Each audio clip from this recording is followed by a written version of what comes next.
It's January 28th, and this is Up Yours with the Unknown Pundit, an ordinary guy, an insignificant little man who's been allowing people to observe in real time the escalating eventuality of my emotional breakdown. So for the last week, I've been speaking into this screen because I find it somehow helps me cope with the craziness. This is not a podcast. I have no special guests, no products to sell, no special effects, no script. I'm simply speaking out loud because, again, for some reason I find it's therapeutic.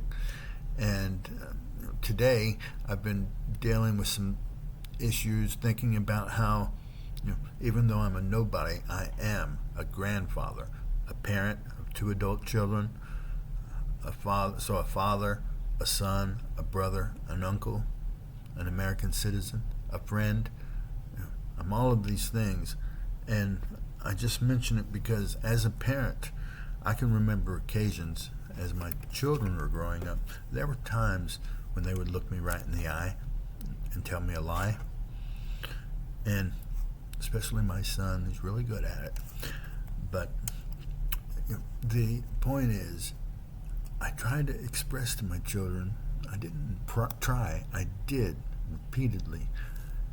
If you do wrong and then continue to lie about it when I know the truth, you're only making more trouble for yourself, because I'm not going to tolerate you thinking I'm so stupid that I don't know the truth. You're going to look at me and lie when you really only need to accept accountability and acknowledge responsibility and what you're going to do to ensure your mistake doesn't happen again. That's what I want to know. I don't want to hear a lie.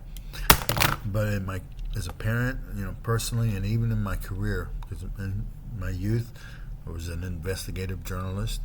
I've had a career as a military historian, and my point is that both personally and professionally, I've dealt with liars.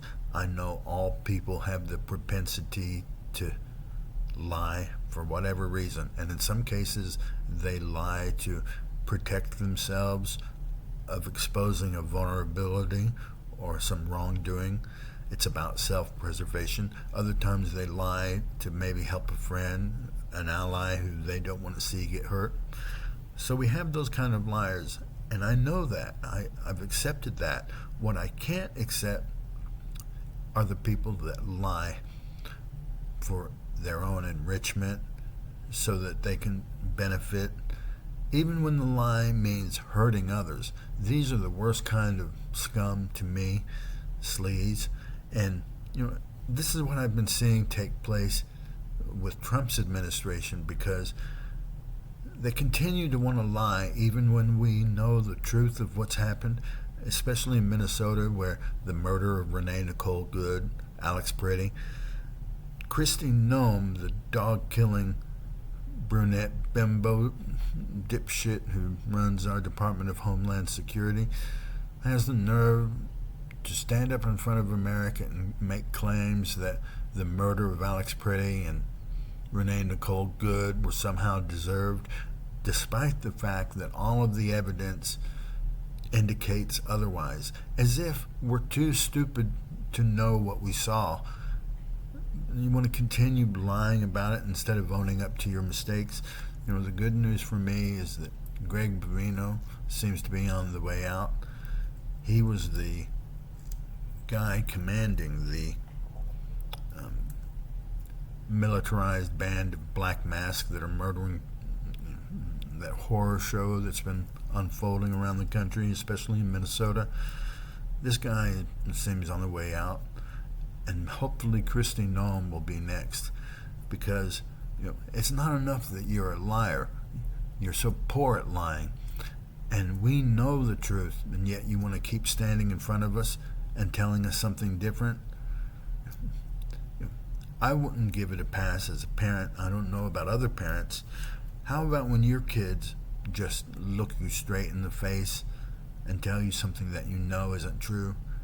Do you turn your head at that? But for the people that keep turning their head, I just say, up yours. It's pretty sick.